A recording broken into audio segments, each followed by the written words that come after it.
dia. A ideia de montar esse Grand Round em função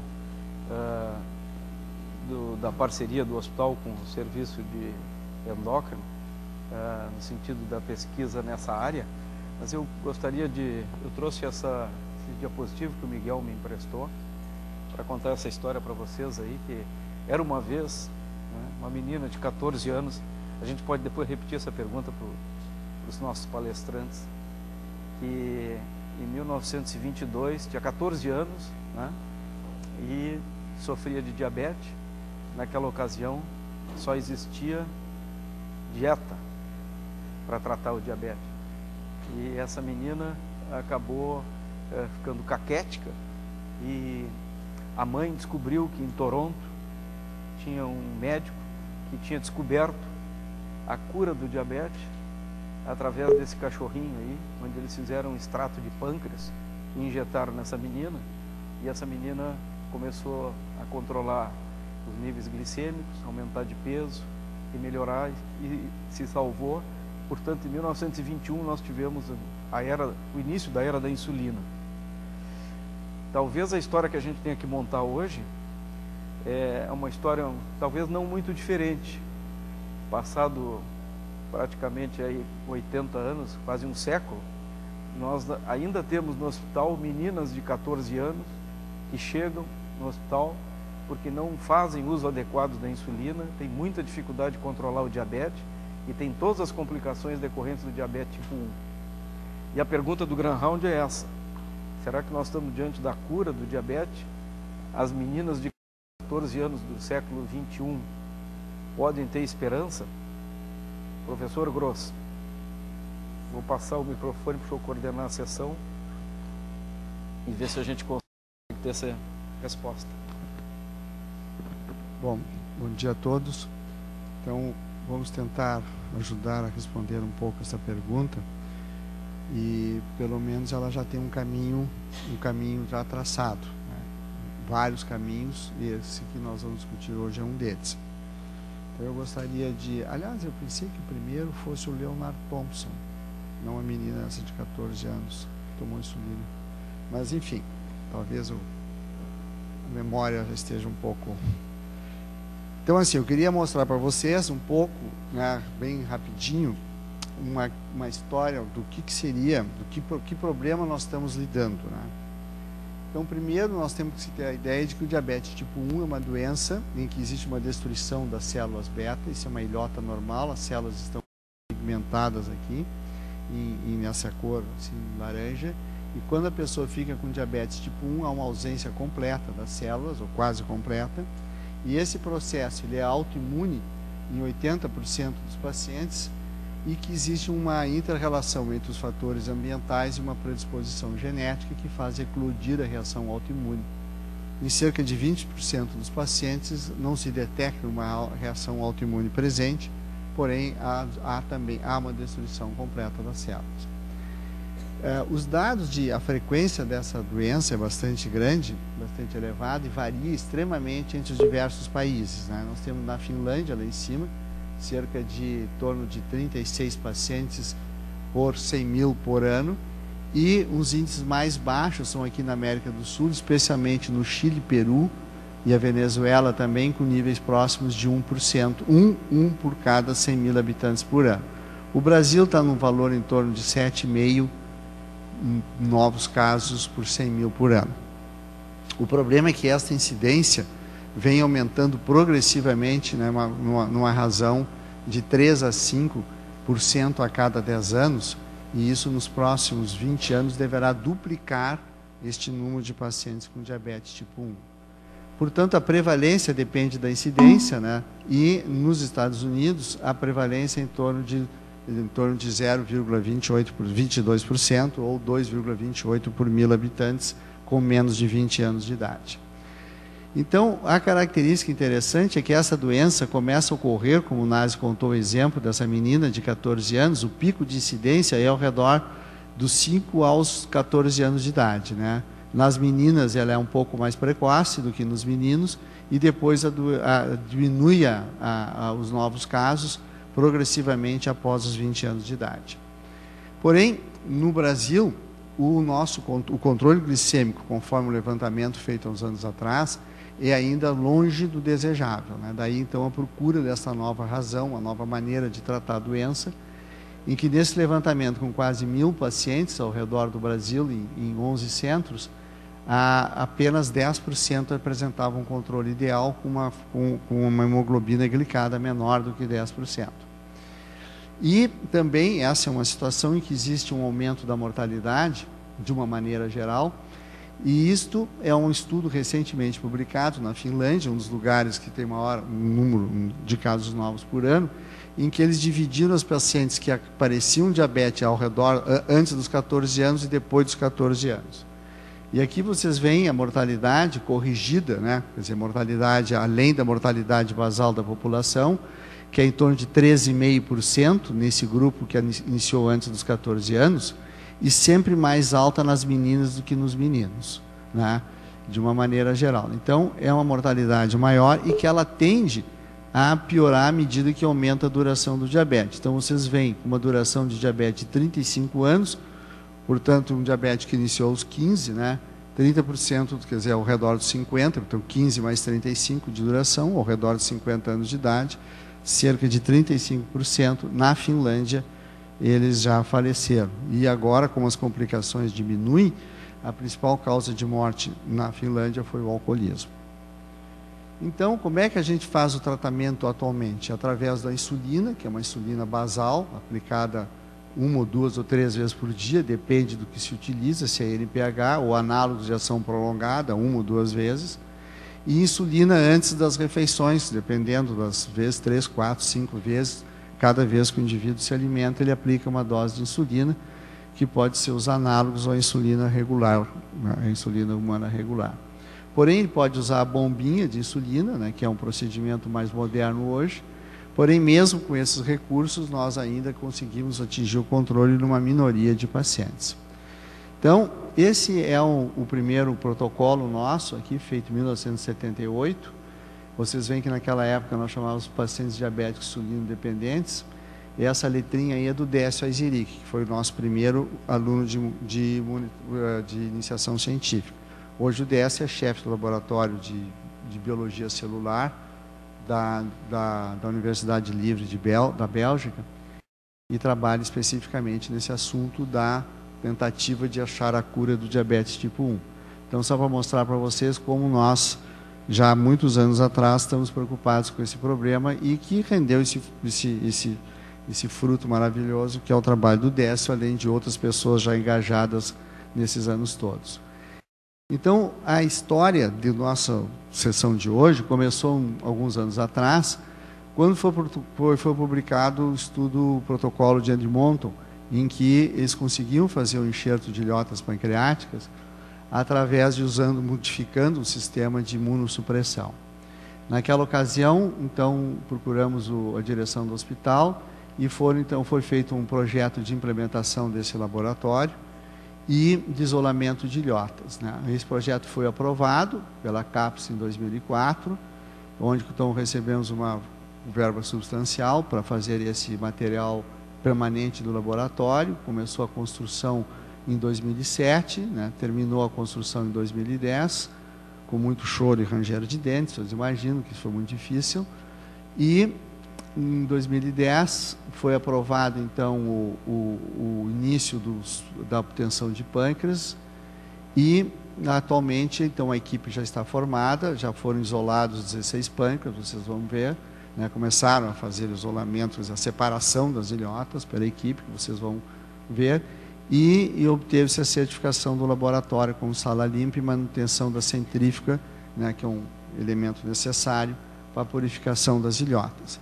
Então, eu agora peço às duas pessoas que estão encarregadas desta área no nosso serviço, que é a doutora Cristiane Leitão e a Deise, para apresentarem o andamento de como nós estamos desenvolvendo essa técnica. Cristiane Leitão.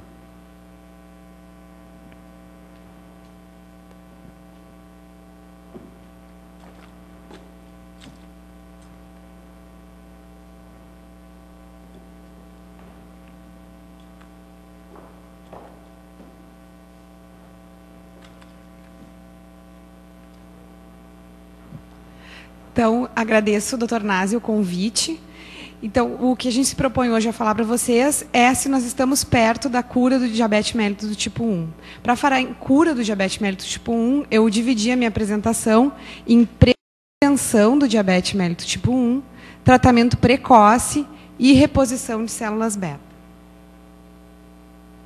Só para relembrar, então, como é que é o curso clínico do diabetes mellitus tipo 1, nós temos indivíduos, então, que têm uma predisposição genética e que, neste período aqui, quando eles, inicialmente, eles têm uma massa de célula beta normal. Então, ele tem uma quantidade de célula beta normal no pâncreas.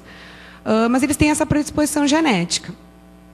Existe algum gatilho ambiental que induz esses pacientes a começarem a ter uma inflamação nas suas ilhotas.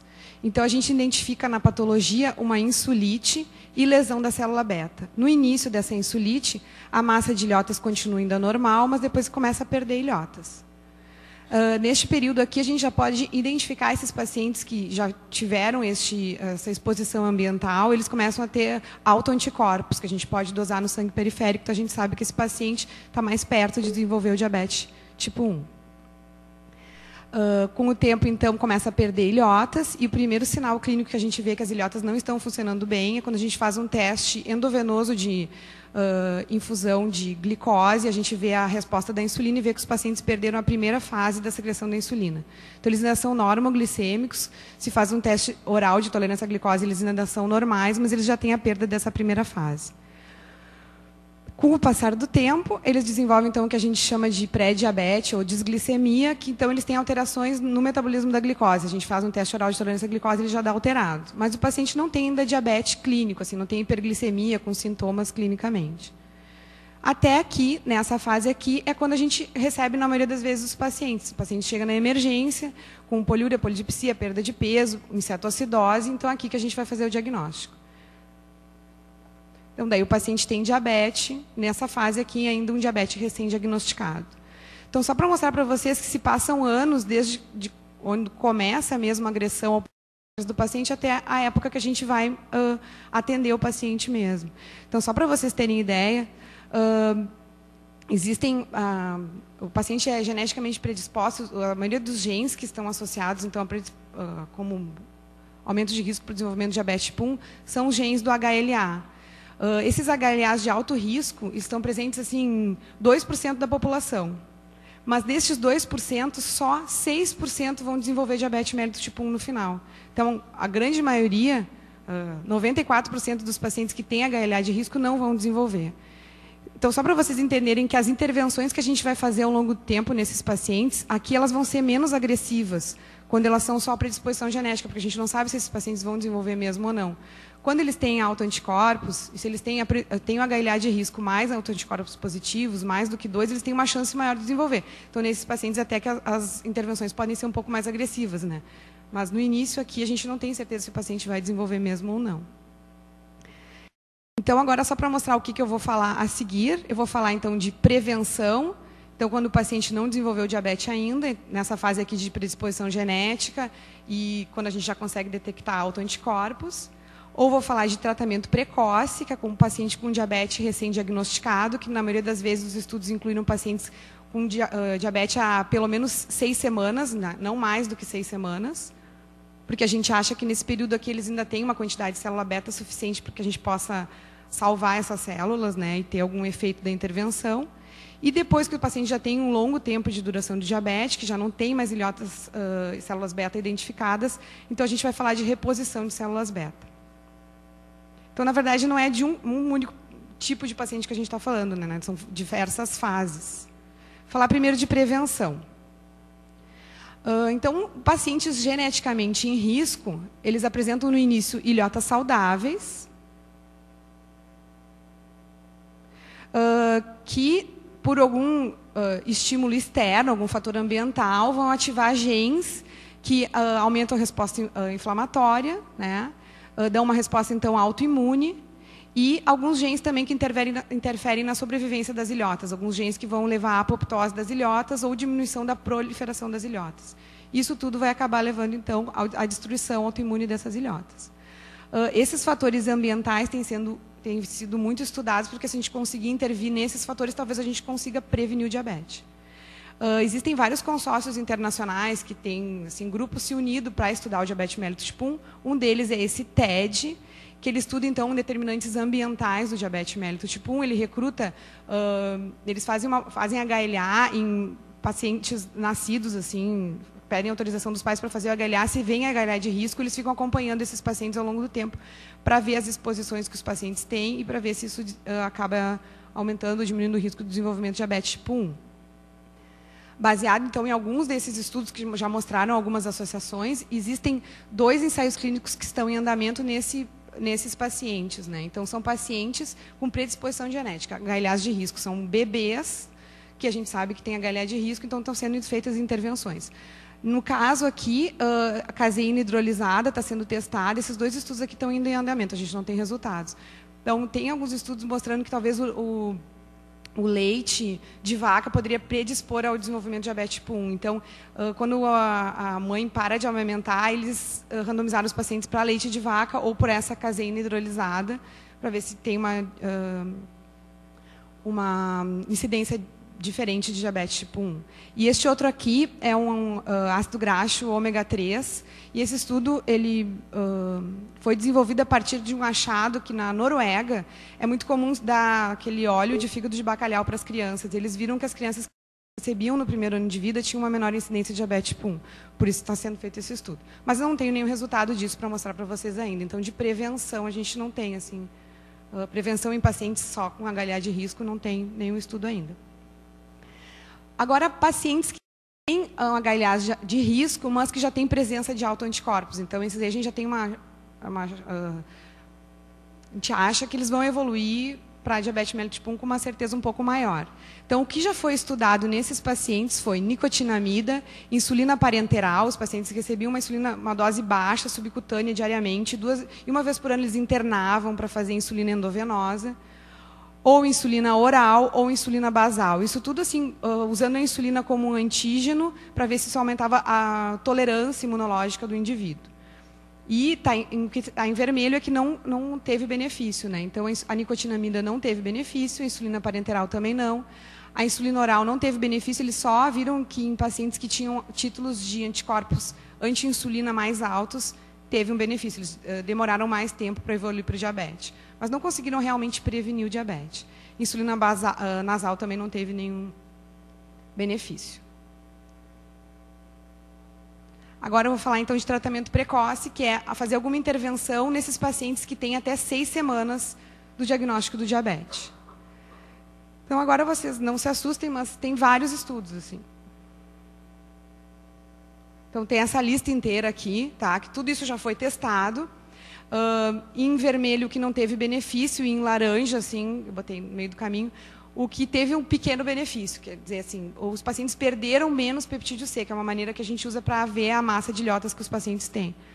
Então, já foi testado várias coisas. Já foi testado, assim, prednisona sozinho, ciclosporina sozinho. Foi testada, assim, associação, então, desses imunossupressores.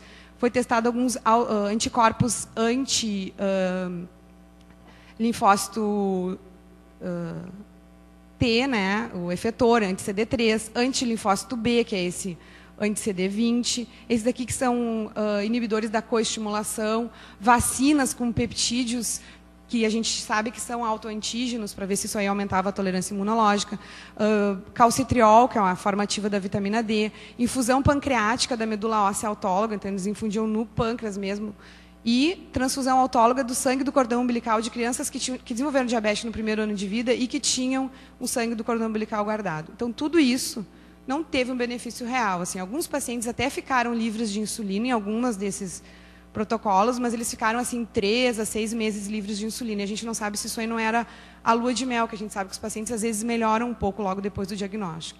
Então, até hoje, até esse momento aqui, isso que eu estou mostrando para vocês, não tinha nada que realmente tivesse deixado os pacientes livres de insulina.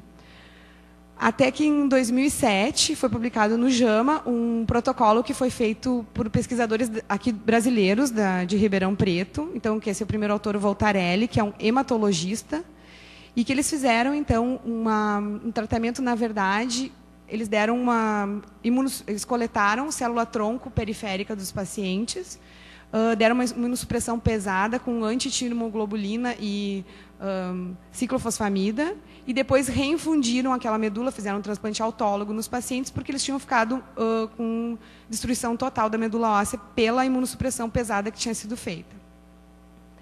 Então, eram pacientes de 12 a 35 anos de idade, com diabetes mellitus até 6 semanas, né, do diagnóstico, e que tinham esses anticorpos positivos, só para a gente ter certeza que eles eram diabetes do tipo 1 mesmo. 171 pacientes rastreados, 71 preencheram os critérios de inclusão e 23 foram realmente incluídos até agora no protocolo. Desses 23 pacientes, 3 não tiveram nenhum efeito, continuaram usando insulina e não teve nenhuma diferença.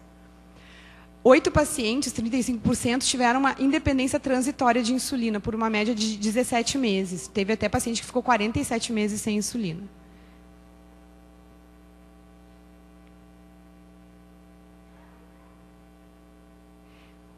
E os outros 12 pacientes, que é metade da amostra, ficaram livres de insulina até a publicação do estudo. Na verdade, ele foi publicado a primeira vez em 2007, depois teve uma outra publicação em 2009, no JAMA também, e aí que são esses dados aqui. Então, tinha pacientes que estavam até 52 meses livres de insulina, quando eles publicaram esse artigo. Então, mostrando, esse aqui, na verdade, é o primeiro tratamento realmente que conseguiu, de uma forma prolongada, manter os pacientes livres de insulina.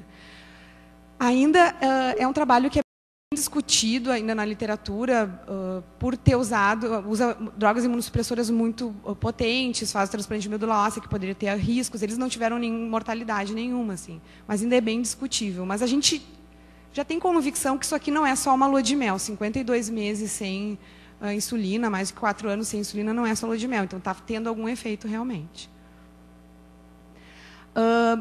Trouxe para você só, então, para tentar resumir isso de tratamento precoce do diabetes mellitus tipo 1. Isso aqui é bem interessante, esse artigo publicado no Diabetes neste ano, por este autor aqui, que é o Jay Skyler, que é o responsável pelo... A maioria das pesquisas que tem prevenção do diabetes mellitus tipo 1, ele coordena o TrialNet, que patrocina vários estudos. Ele mesmo tem diabetes mellitus tipo 1, por curiosidade. E este outro aqui, que é o Dr. Camilo Ricordi, que é o chefe do transplante de ilhotas pancreáticas de Miami, que é onde eu fiz o meu pós-doutorado. Então, eles discutem aqui quais seriam as estratégias para prevenir ou curar o diabetes mellitus tipo 1 em homens, em humanos, na verdade, porque isso é bem frisado pelo seguinte: mais de 200 medicamentos já foram testados em roedores, e mais de 50 tratamentos curam diabetes em roedores, mas em humanos, até hoje, nenhum realmente curou, né? Então, o que eles dizem, o que é consenso, é que eles acham que não vai ser um único medicamento que a gente vai conseguir curar essa doença ou prevenir a doença, né? Vão ser uma série de medicamentos. Então, vários que foram estudados e tiveram algum pequeno benefício melhorando o peptídeo C, não deixando reduzir o peptídeo C, talvez tenha que ser um coquetel de medicamentos para tentar barrar mesmo o sistema imunológico do paciente. Então, eles acham que teria que ter alguma droga anti-interleucinas, TNF-alfa, alguma droga anti-CD3 ou CD20, ou bloqueando a coestimulação, uma vacina, que aqui, por exemplo, anti-GAD, uma insulina oral, transfusão de células T regulatórias ou algum fator de crescimento, e aqui, por último, algum fator que estimule a proliferação da célula beta, por exemplo, o exenatida, que é um medicamento que a gente usa para diabetes tipo 2, que tem em alguns modelos animais sugestão de que possa proliferar a célula beta. Então, eles acham que só assim a gente vai conseguir chegar realmente à cura do diabetes. Vou falar, então, agora sobre reposição das células beta, que é realmente o que eu mais estudo, então, que eu queria mostrar algumas coisas para vocês. Eu vou começar com um caso clínico, assim, parecido com o que o Dr. Nazi falou, mas esse aqui é de 1893, na época que não tinha insulina. E aqui foi o primeiro tentativa de transplante de ilhotas. Então, naquela época não tinha tratamento nenhum para o diabetes. Isso aqui foi um paciente que estava internado no hospital na Inglaterra. Ele tinha um menino de 15 anos de idade, tinha diabetes há 5 meses, então ele já estava completamente caquético. E eles descrevem no artigo que já tinham tentado todos os tratamentos disponíveis na época, que era pão marrom, pâncreas moído via oral, extrato líquido de pâncreas via oral e subcutâneo, codeína, líquido de testículo de touro e morfina. Então, era tudo que o médico investigou, tudo que tinha na literatura, e ele tinha tentado de tudo. E ele estava, ia morrer e ele queria tentar alguma coisa. Então, ele resolveu pegar um pâncreas de uma ovelha, pediu para um açougueiro que tinha ali perto uma maneira mais fácil, mais rápida de tirar o pâncreas, pegou 3 pedacinhos do tamanho de uma castanha do Pará, né, castanha do Brasil, e colocou assim embaixo no subcutâneo, perto do tórax e do abdômen. Então, ele foi a primeira tentativa que teve. Não deu certo, obviamente, né? Mas só para mostrar para vocês que isso se pensou naquela época. E daí, depois, como veio a insulina, né, na década de 20, o pessoal, não, o diabetes está curado. Se parou assim, de pesquisar transplante de ilhotas pancreáticas. Isso reiniciou na década de 70, se viu que os pacientes sobreviviam, mas tinham muitas complicações crônicas, né? Então, eles resolveram, vamos retomar. Na década de 70, um pesquisador, Paul Lassi, conseguiu isolar ilhotas de roedores, fazer transplantes, e os roedores ficavam livres de insulina. E só na década de 80 e 90 que começaram a fazer transplantes em humanos, realmente. Então, só para mostrar para vocês como é que é feito esse isolamento e transplante de ilhotas. Então, a gente tem um doador em morte encefálica, doador de múltiplos órgãos, que então a gente recebe esse pâncreas doado. Dentro desse pâncreas tem 2 gramas do pâncreas, tem 1 milhão de ilhotas, que é mais ou menos o que se acha que tem num pâncreas normal. Então, essas 1 milhão de ilhotas vão ser isoladas. Se coloca, então, uma técnica toda que a Daisy depois vai mostrar para vocês, né? A doutora Daisy vai mostrar como é que é realmente feito o isolamento de ilhotas. Mas é feita uma digestão química e mecânica dentro dessa câmara, que é a câmara de Ricord. Então, só por curiosidade, esse aqui é o Dr. Camilo Ricord, que é esse chefe lá do serviço, e ele que desenvolveu essa técnica de isolamento das ilhotas humanas, assim, uma técnica automatizada. Daí, essas ilhotas, então, são identificadas, né? Aqui só para mostrar o meu outro professor lá, que ele que identificou como se fazia a coloração das ilhotas, né? O Dr. Rodolfo Alejandro. Ele era químico antes de ser médico, então ele fez um produto lá de tisona que cora as ilhotas de vermelho para a gente conseguir olhar no microscópio. Essas ilhotas, então, são feita uma punção percutânea para fazer o transplante, que é uma coisa muito simples. Quem faz é o radiologista intervencionista, dura uns 20 minutos, faz uma punção aqui guiada por eco e por fluoroscopia, e infunde as ilhotas ali, elas trombosam nos sinusoides, depois de uns 7 dias elas começam a ter vascularização e começam a funcionar, a produzir insulina conforme a quantidade de glicose que tem no sangue. Com esse protocolo, em 2000 foi publicado no New England os resultados desse protocolo que a gente chama de Edmonton, porque foi feito na Universidade de Alberta, no Canadá. O primeiro autor é o Shapiro. Então, que ele conseguiu deixar 7 pacientes durante 1 ano livres de insulina com transplantes de ilhotas. Nessa época, se achou que realmente ia ter a cura do diabetes. Daí que teve a ideia da gente trazer isso para ser feito aqui no Hospital de Clínicas, né? Foi na época dessa publicação. Então, o que se viu foi assim, isso aqui era a dose de insulina que os pacientes usavam antes do transplante, que é mais ou menos o que a gente usa nos nossos pacientes, meia unidade por quilo. E, com o tempo, foi diminuindo até que, depois de 1 ano, os 7 pacientes estavam sem nada de insulina. O que esse protocolo tinha diferente dos outros protocolos que tinham sido tentados? Ele usava sirolimus, uma dose baixa de tacrolimus, que a gente sabe que é tóxico para as ilhotas também, indução com daclizumab, e não usava corticoide. Os outros centros tinham tentado sempre com corticoide, a gente sabe que o corticoide é tóxico para as ilhotas, né? E também fazia múltiplas infusões de mais de um doador. Com um único doador, o paciente não ficava livre de insulina. Então, tinha que fazer de 2 ou de 3 doadores. E daí, os pacientes ficaram livres de insulina. Isso aqui é só para mostrar para vocês um exemplo de um paciente lá de Miami, como é que é o diabetes dos pacientes que são incluídos nesses protocolos. Eles têm um diabetes instável. Isso aqui é um CGMS, que é uma monitorização subcutânea de glicose, cada cor é um dia, né? Então, vocês veem, o paciente está em 300 e daí, em poucas horas, ele está menos do que o limite de detecção, que é 40. E assim o paciente passa o dia inteiro. Então, lá pacientes assim, não moravam sozinhos, não trabalhavam, por ter hipoglicemias frequentes, graves. Quem atende paciente com diabetes tipo 1 sabe que isso é muito limitante. E daí, depois do transplante, eles ficam assim, totalmente estabilizados, né? Isso aqui é o CGMS de um colega lá nosso que colocou só para a gente mostrar assim, que ele fica muito semelhante ao CGMS de um paciente normal.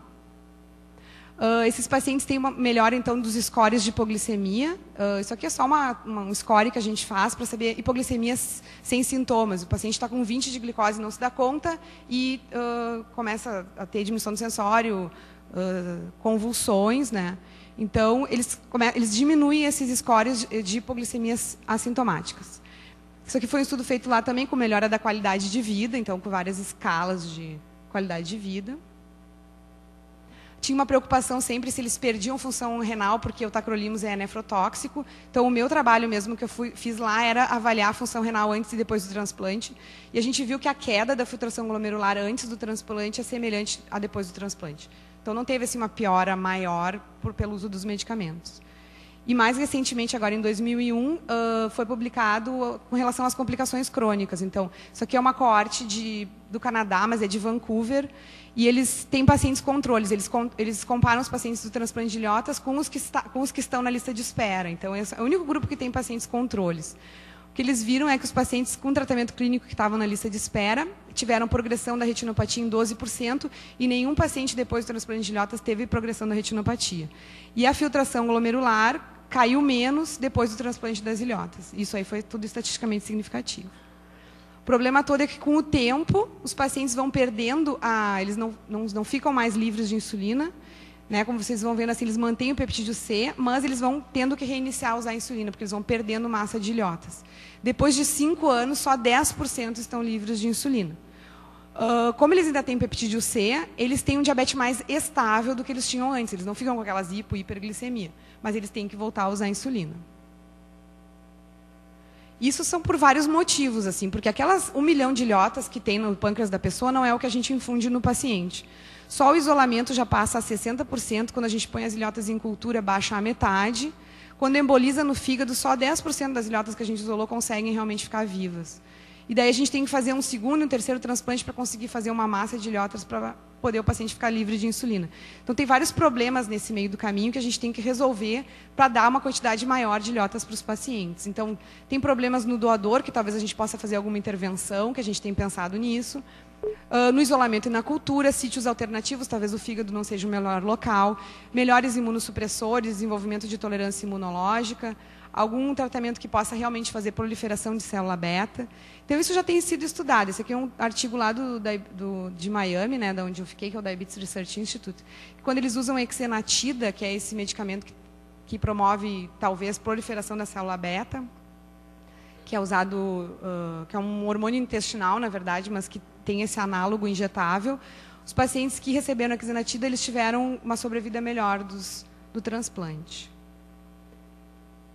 E também tem alguns protocolos, alguns centros que conseguem resultados melhores. Por exemplo, Minneapolis, eles conseguem fazer que o paciente fique livre de insulina com um único transplante. Então, de 8 pacientes que receberam um único transplante, os 8 ficaram livres de insulina com um único transplante. Depois de 3,6 anos, metade ainda estava livre de insulina. Porque eles fazem umas coisas diferentes. Eles dão heparina contínua, insulina contínua. Eles pegam doadores mais obesos, receptores mais magros. Então, tem várias estratégias para melhorar os desfechos. E esse aqui é um artigo, na verdade, foi apresentado num congresso no ano passado, que vê a independência de insulina comparando essa série de Minneapolis com as séries, esse CITR, é o Clinical Island Transplantation Registry, que registra todos os transplantes de ilhotas feitos no mundo, e do transplante de pâncreas isolado, quando faz do órgão inteiro, que é o que a gente sabe que é o que funciona melhor, porque deixa o paciente mais tempo livre de insulina, mas tem as complicações cirúrgicas, né? E os últimos resultados de Minneapolis, eles são comparáveis com o de pâncreas isolado em 5 anos de acompanhamento. Então, mais ou menos 50% livres de insulina, não é mais aqueles 10% tão ruins que a gente tinha antes, né? Então, só para fazer um resumo para vocês, quem tem HLA de risco, por enquanto, a gente não tem nada para fazer. Por isso, nem é recomendado fazer HLA assim, de rotina, só quando é em pesquisa realmente. Quem tem títulos baixos de anticorpos, nada. Quem tem títulos altos, talvez insulina oral. Está sendo feito um ensaio clínico maior para confirmar esses resultados. Diabetes de início recente, talvez a gente tenha que fazer tratamento múltiplo, várias drogas para conseguir. Para quem tem insuficiência renal, já é consenso que tem que ser feito transplante de rim e pâncreas combinado. E para quem tem um transplante renal prévio que não recebeu pâncreas, talvez esse também possa receber um transplante de ilhotas. Mas tem uma lacuna ali no meio, que é o paciente com diabetes estabelecido, que é a maioria dos pacientes que a gente atende, né? O que a gente poderia fazer por eles? Talvez a gente possa fazer, isso são alguns pensamentos que a gente tem tido, transplante de ilhotas com novos imunossupressores, sítio alternativo, colocar o protocolo de Voltarelli, aquele do transplante de medula óssea, junto, antes ou depois de ter feito transplante de ilhotas, botar células mesenquimais na cultura, ou cotransplante para fazer uma coisa de imunomodulação, ou daqui a pouco conseguir que as células beta originárias de células-tronco adultas, que a gente possa fazer infusões nos pacientes. E eu espero que em pouco tempo a gente possa fazer uma prescrição assim, né? Que é como esse artigo aqui diz, que a gente vai prescrevendo o tratamento combinado para a cura do diabetes tipo 1. Então, num futuro não muito distante, a gente prescreveria uma vacina para a célula beta, um anticorpo anti-CD3, um regenerador específico de célula beta tipo exenatida, ou algum outro anti-inflamatório, e talvez, para quem já tenha diabetes, um transplante de ilhotas. Obrigada.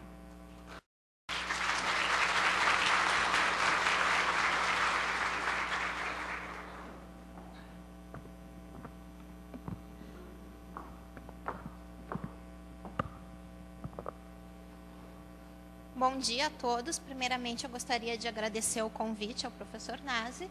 E dando continuidade à palestra da doutora Cristiane, eu vou falar sobre o isolamento de ilhotas pancreáticas para futuro transplante em diabetes tipo 1 e apresentar o nosso laboratório de biologia das ilhotas pancreáticas humanas. Então, os objetivos do nosso laboratório é, principalmente, isolar as ilhotas pancreáticas humanas a partir de pâncreas de doadores de órgãos, para fazer a futura infusão em pacientes com diabetes tipo 1 lábio, pacientes com diabetes tipo 1 após transplante renal, ou ainda, futuramente, pacientes com DM tipo 2 lábio.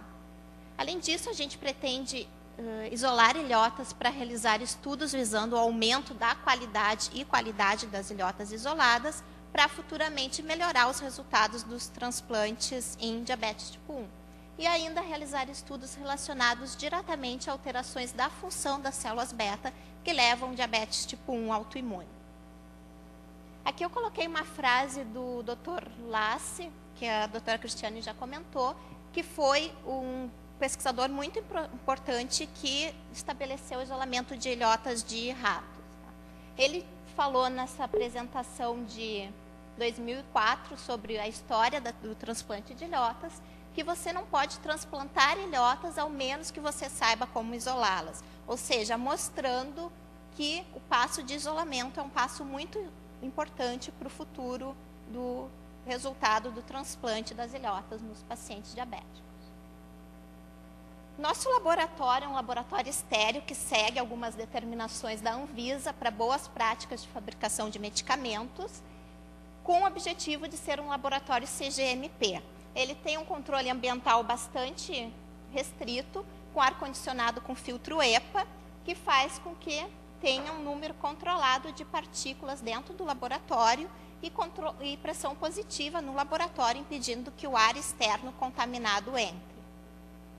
Aqui eu coloquei a planta do laboratório disponibilizada pelo serviço de engenharia. Então, a gente tem a parte principal do laboratório, onde tem todos os equipamentos necessários para o isolamento, um vestiário, não está mais funcionando o pointer, um vestiário onde se dá a entrada de pessoal e a troca para vestimenta estéreo, uma sala de escovação, onde é feita a lavagem de mãos, uma área de depósito, a câmara fria, onde é feita parte do isolamento das ilhotas, e mais lá em cima uma anticâmara para a saída de pessoal, que dá para dentro do laboratório de biologia molecular do serviço de endocrinologia. Então, falando das etapas do isolamento. Então, começa com a retirada do órgão do doador em morte encefálica, disponibilizado pela Central de Transplante do Rio Grande do Sul, e transferência para o nosso laboratório de biologia das ilhotas pancreáticas humanas, onde se inicia as etapas do isolamento de ilhotas, que eu vou detalhar um pouco mais em seguida. Depois do isolamento, ocorre a purificação dessas ilhotas, então gerando uma fração pura de ilhotas, sem tecido exócrino, que é mantida em cultura por até 3 dias, no período no qual é feito os diferentes testes do controle de qualidade, que servem para mostrar se essas ilhotas poderão ser futuramente infundidas em pacientes diabéticos ou não. Então, a primeira etapa é a limpeza e canulação do ducto pancreático. Aqui Aqui a gente tem o pâncreas como a gente recebe da equipe cirúrgica. Ele vem intimamente ligado com o duodeno, então a primeira etapa é localizar o ducto pancreático, campleá-lo e aí retirar cirurgicamente o duodeno. Após é feita a retirada da gordura e limpeza do pâncreas, gerando um pâncreas praticamente livre de gordura. Após é feito um corte no pâncreas, ou seja, ele é dividido em dois, na região entre a cabeça e a cauda do pâncreas. Tá? E o ducto pancreático, tanto da cabeça como da cauda, são canulados com catéter específico. Esse catéter é costurado e é onde será feita posteriormente a infusão de colagenase, que é a enzima que faz a digestão do tecido pancreático. Então, aqui nós temos já a cabeça na região de baixo e a cauda do pâncreas após a distensão manual com a colagenase. Então, dá para ver que eles ficam bastante distendidos. E quando se infunde a colagenase no pâncreas, inicia a fase de digestão desse tecido pancreático, que é feita seguindo o método automatizado descrito por Ricord em 1988 e que se baseia principalmente no uso dessas câmeras de Ricord para a digestão do pâncreas. Após a infusão de colagenase, esse pâncreas é cortado em pedaços e colocados na câmara de Ricord, juntamente com algumas bolitas de silicone que vai ajudar a digestão mecânica desse pâncreas. A digestão mecânica e enzimática com a colagenase é feita a temperatura específica por cerca de 15 a 25 minutos. Tá? E, dependendo da qualidade das ilhotas que estão saindo da câmara de Ricord, a gente decide quando essa digestão vai ser interrompida ou não e se passa para a fase de diluição com meio gelado para interromper a colagenase e coleta das ilhotas em meio apropriado também. Então, aqui eu coloquei um esquema apresentado nesse artigo do Dr. Ricord, em 1989, que é como montar o sistema de digestão, diluição e coleta do pâncreas. Então, a gente tem a câmara de Ricord contendo o pâncreas e as bolitas. Essa câmara de Ricord é ligada por várias mangueiras que montam um sistema onde uma solução de circulação contendo colagenase vai entrar por baixo da câmara e vai sair por cima. Então, quando essa solução está passando, as ilhotas que estão sendo digeridas vão sendo liberadas da câmara de Ricord e o tecido pancreático não digerido fica contido na parte inferior da câmara. Além disso, depois tem frascos para solução de diluição, para parar a digestão, o frasco para a coleta das ilhotas e, junto com esse sistema, tem uma porta de amostragem, onde está conectada uma seringa e que é usada para coletar amostras de ilhotas a cada 1 ou 2 minutos durante toda a fase de digestão das ilhotas. Então, usando essa coleta de ilhotas, a gente vai decidir quando deve ser interrompida a digestão e passar para as fases posteriores do isolamento. Mas como exatamente a gente faz essa decisão? A gente usa o corante que a doutora Cristiane já falou, que é de Tizona, que cora as ilhotas em vermelho e não cora o restante do tecido pancreático. Então, ilhotas adequadas, ou para sofrer uma digestão adequada, vão estar liberadas do tecido exócrino e não vão ter começado a ser digeridas elas próprias, porque daí também não é o que a gente quer. Então, essa seria uma foto do momento ideal para parar a digestão das ilhotas e proceder para as próximas fases. Aqui eu coloquei uma foto já desse sistema de diluição, digestão, diluição e coleta montado numa capela do nosso laboratório, onde pode-se ver aqui a câmara de Ricord, a porta de amostragem ali em cima, com o frasco de recirculação da enzima, depois mais à esquerda um frasco de diluição e os frascos de coleta das ilhotas que estão sendo liberadas da câmara. Tá? Essas ilhotas são passadas por esses tubos de tampa laranja, que depois vão para a centrífuga. Na centrífuga, esses frascos são centrifugados para a formação dos pellets de ilhota, que a gente pode ver aqui, que são combinados e levados para purificação no gradiente na centrífuga Cobb, que é uma centrífuga que usa bolsa ao invés de centrifugação por tubos. Nessa centrífuga é colocado 2 gradientes diferentes de ficol e as ilhotas vão ser separadas na interface entre os 2 gradientes. Ela está localizada dentro da câmara fria porque ela não é refrigerada e poderia danificar as ilhotas se estivesse do lado de fora. Então, aqui seria a foto desse sistema de purificação na Cobb na nossa câmara fria. Então, temos a Cobb. Aqui dentro da capela a gente tem o gradiente maker, onde é usado para infundir os gradientes para dentro da Cobb, através de uma mangueira ligada a uma bomba peristáltica.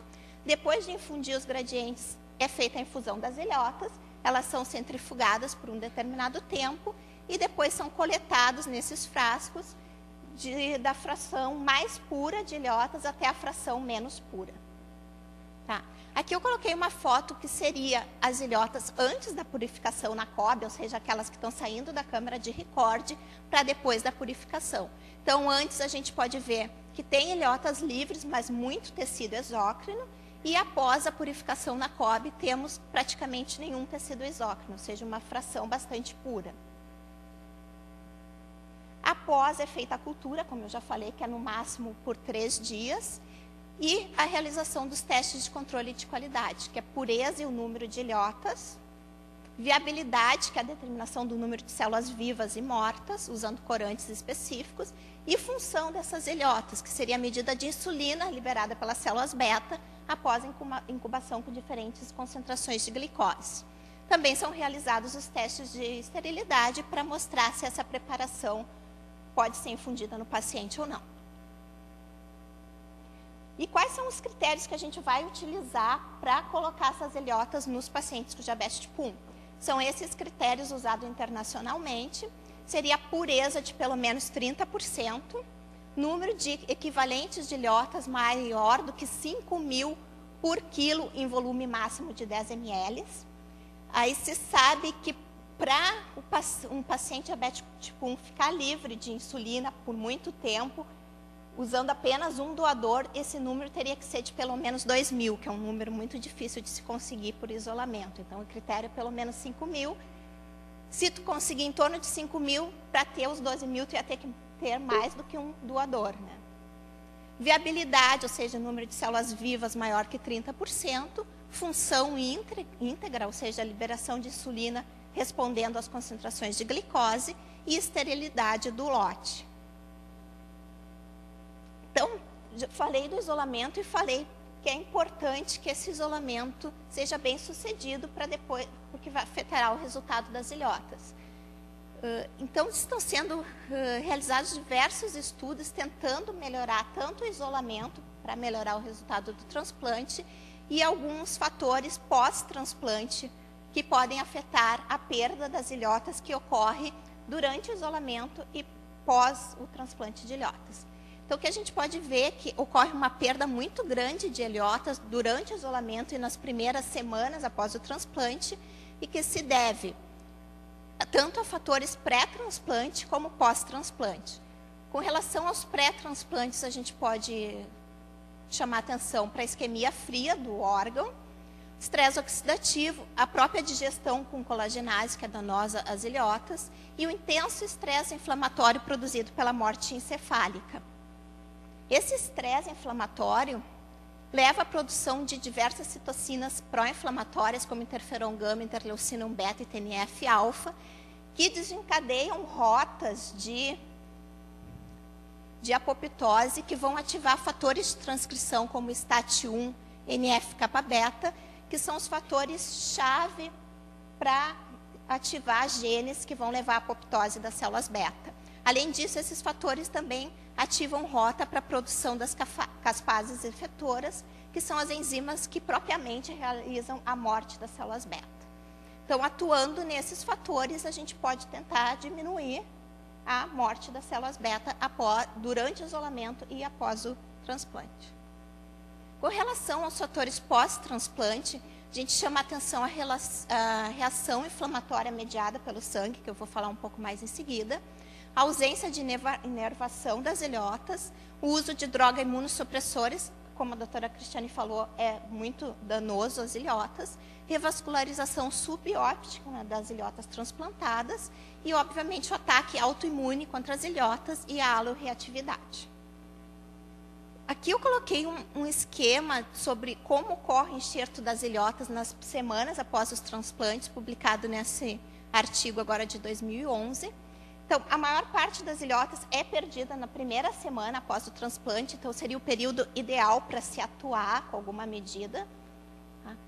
Onde, nesse período, ocorre a ausência de vasculatura e um ambiente inflamatório nas ilhotas transplantadas, a reação inflamatória mediada pelo sangue, uma vez que as ilhotas entram em contato com o sangue da veia porta, então talvez transplantando as ilhotas em outros sítios, essa reação não iria ocorrer, se for um sítio que não seja dentro de órgão.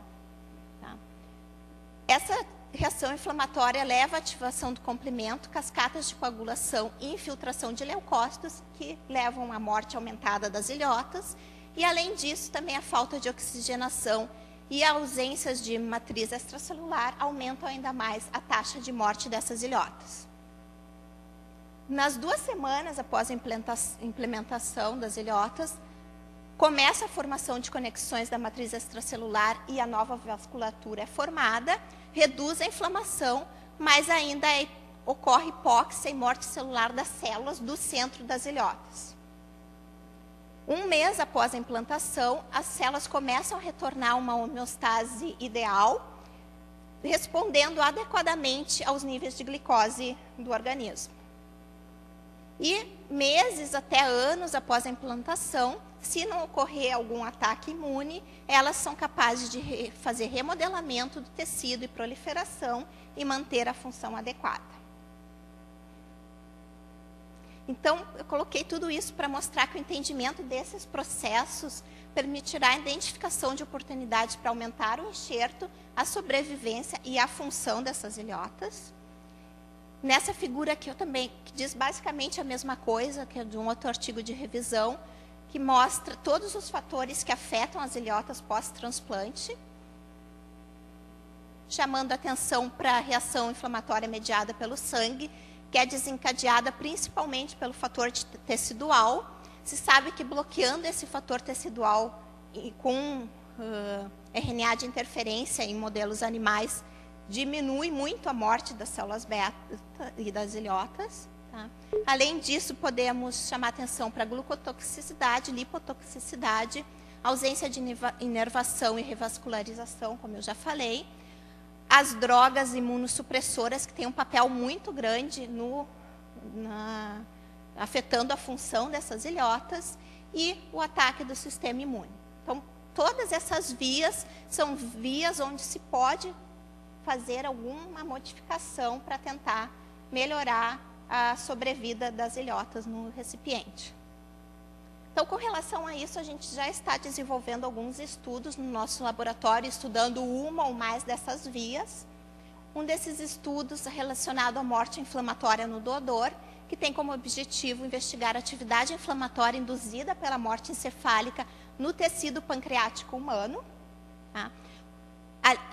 A gente está fazendo isso avaliando o impacto dessa morte encefálica sobre o pâncreas através da comparação da expressão gênica do fator tecidual, que é o desencadeador da inflamação, reação inflamatória mediada pelo sangue, diversas citocinas pró-inflamatórias, tanto em pâncreas de doadores de morte encefálica, como em controles que são pacientes que sofreram pancreatomia total para fins terapêuticos.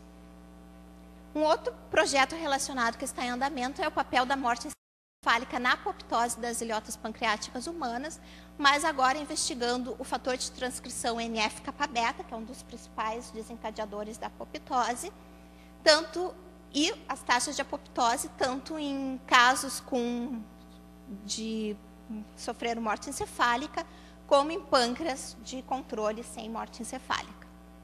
E, por último, um projeto que está começando agora seria investigar as propriedades anti-inflamatórias e proliferativas da droga exenatida em ilhotas pancreatas de ratos em morte encefálica.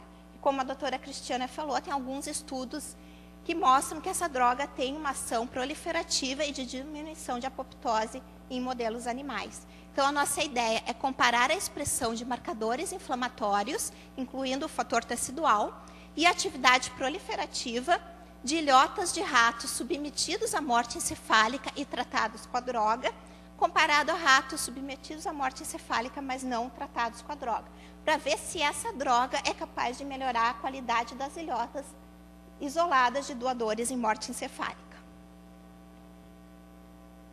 Aqui, por último, para finalizar, eu coloquei algumas fotos do laboratório, para quem não conhece. Então, essa é a parte interna do laboratório, onde tem diversas capelas de fluxo laminar, câmara fria, onde é feita a centrifugação na centrífuga Cobb, centrífugas específicas, entre outros equipamentos. O mobiliário é todo de inox para diminuir a taxa de contaminação. Aqui microscópios para avaliar a qualidade das ilhotas. Aqui temos 2 pesquisadores com as vestimentas que são usadas dentro do laboratório, ou seja, vestimentas estéreis. E, por fim, eu e a doutora Cristiane gostaríamos de agradecer ao apoio financeiro da CAPES, do Hospital de Clínicas de Porto Alegre e do CNPq para esse projeto, a Central de Transplantes do Rio Grande do Sul, a Comissão Intra-Hospitalar de Doação de Órgão para Transplante aqui do Hospital de Clínicas, principalmente o Dr. Cristiane Frank e a enfermeira Carla Hermann, a equipe de retirada do pâncreas, que é formada pelo Dr. Kleber Kruer e Tomás Filho, a equipe de cirurgia das vias biliares e pâncreas, que nos fornece as biópsias dos pâncreas de indivíduos controles para os estudos que a gente está realizando, na presença do Dr. Alessandro Oswald, aos colaboradores internacionais, que já foram mencionados, o Dr. Décio Eiseric, da Universidade Livre de Bruxelas, onde eu fiz o meu pós-doutorado, e aos doutores Camilo Ricordi e Dr. Rodolfo Alexandro, da Universidade de Miami, onde a Cris fez o pós-doutorado. E também gostaríamos de agradecer ao professor Dr.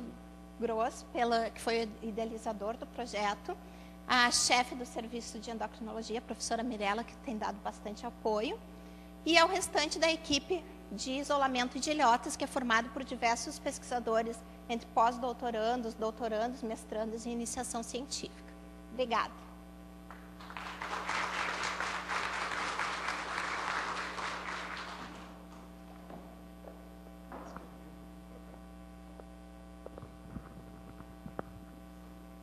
Vamos abrir para perguntas.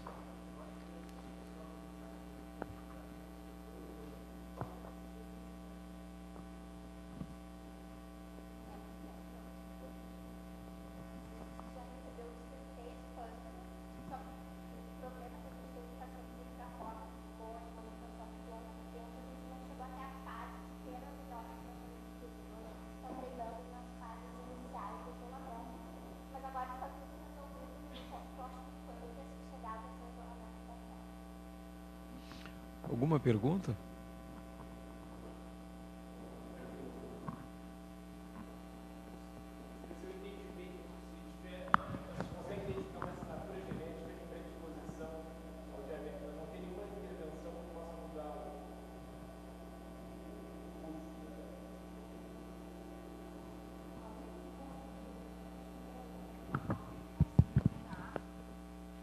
A única que conseguiu mudar mesmo até o momento, que tem pacientes que fizeram o procedimento e ainda estão livres de insulina, é aquele transplante autólogo com imunossupressão pesada que foi feito em Ribeirão Preto.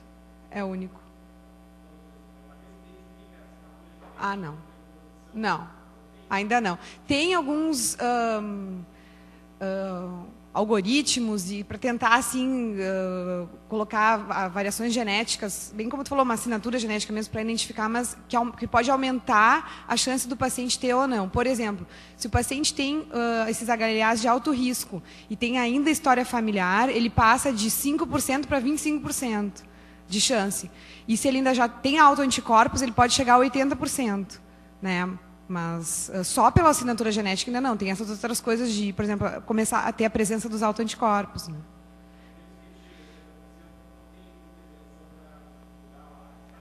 Não, só tem a intervenção essa que foi feita depois que ele já tem o diabetes. Então, ele já tem o diabetes tipo 1 com hiperglicemia, e daí que foi feita essa intervenção. Mas antes, nenhuma intervenção ainda.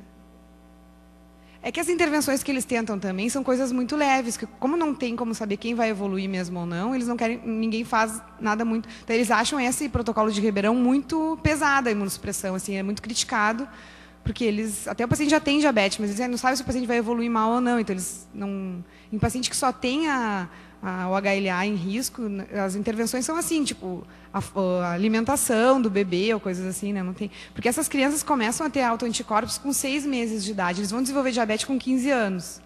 Mas desde os 6 meses de idade já aparecem os autoanticorpos. Todos que desenvolvem na infância, até 7 anos já têm autoanticorpos. Então é bem precoce, acontece as coisas antes de onde a gente está intervindo, né? A gente deveria intervir antes.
Eu queria só fazer uma pergunta, considerando um slide que tu mostrasse ali, nesse momento, transplante de ilhotas, eles têm os mesmos resultados do transplante de órgão, é isso? Mais ou menos, de pâncreas.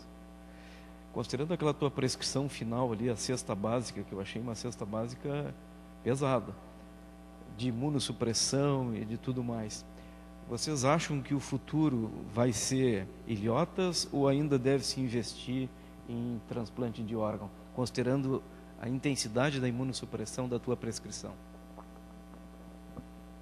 Pâncreas isolado é meio consenso que não deve ser feito, assim, né? Na maioria dos centros não faz. Ainda tem em Minneapolis, ainda eles fazem pâncreas isolado.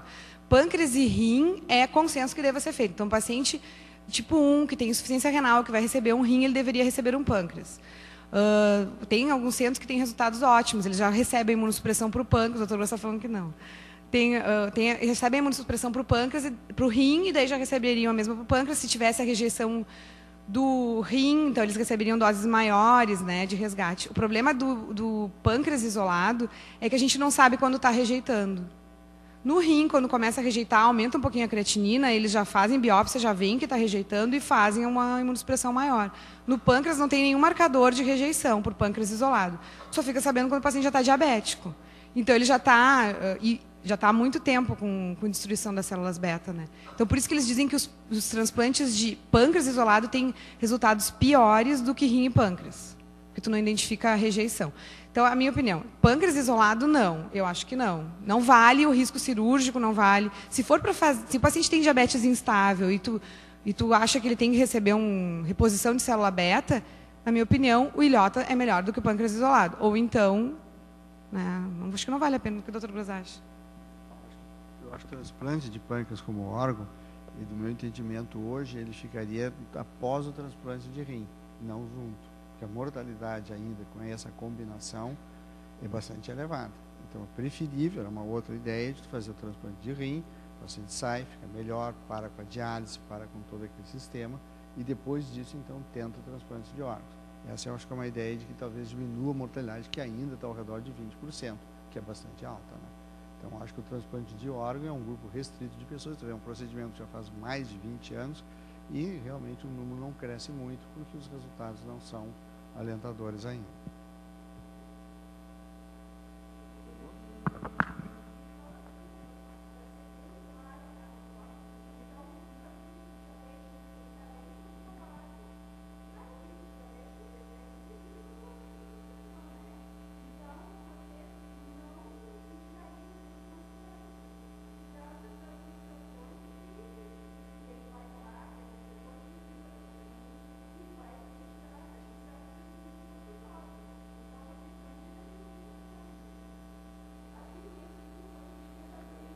Nessa linha, transplante de filhotes. Nós vamos trocar, né, o tratamento de um paciente com diabetes, como falasse bem controlado, que está bem com o tratamento usual, que existe esse grupo de pacientes, colocá-lo num procedimento que tem o risco do procedimento e dos remédios ainda, numa fase inicial da vida, porque em geral, como a gente viu, o paciente com diabetes tipo 1 está numa fase inicial da vida, tem muitos anos de vida pela frente. Então é preferível utilizar um método seguro e bem fundamentado, que é esse, né? Pode ser a bombinha ou as múltiplas doses de insulina, que a gente sabe que é inconveniente, que é chato e que as pessoas tendem a diminuir a ênfase do controle. Por essa razão que a ideia que nós temos, é uma coisa que eu tenho insistido com elas, de que a gente pense na alternativa de utilizar o transplante de ilhotas numa fase mais posterior da vida, que é indivíduo com 50, 55 anos, com diabetes tipo 1 ou diabetes tipo 2 instável, em que ele pudesse se beneficiar disso e se estabilizar, porque ele tem um período, uma fase de exposição às drogas anti-rejeição, né, com menos tempo do que uma criança com 14, 15 anos. Mas isso aí se espera, né? Existe agora algumas novidades no sentido de que essas ilhotas podem ser encapsuladas, por exemplo, né, em cápsulas, de tal maneira de que os anticorpos não entrem, né, com orifícios que os anticorpos não entrem, porém de que a insulina saia. Então, dessa maneira, nós teríamos uma reposição da ilhota, né, isolada, encapsulada, e que talvez não necessite uma terapêutica imunossupressor pesada. Então, a intenção é de que, se a gente, desse laboratório, esse prover um número de células isoladas, né, suficientes, e que possam ser utilizadas, terapêuticas, em que se tenha ou uma menor supressão a longo prazo, como seria pelo protocolo de Voltaré de Ribeirão Preto, faz um reset imunológico e se injeta ilhotas, ou utilizá-las sob a forma de uma cápsula, né, em que os orifícios são de tal ordem que permite a saída da insulina, que é um peptídeo pequeno, e não a entrada dos anticorpos, que são proteínas de grande peso molecular. Então, eu acho que isso é uma era nova que está começando, né? Talvez eu não participe disso ainda, depois me mande um e-mail para o além, para perguntar como é que ficou esse resultado final. Mas eu acho que isso é uma perspectiva a mais ou menos um espaço relativamente assim, visível, né? Não é uma coisa assim tão fantasiosa. Mas eu acho que isso é visível num determinado espaço de tempo. Muito obrigado, queria cumprimentar o Gross e o serviço, mais uma vez, engrandecendo o nosso Grand Round. Até o próximo.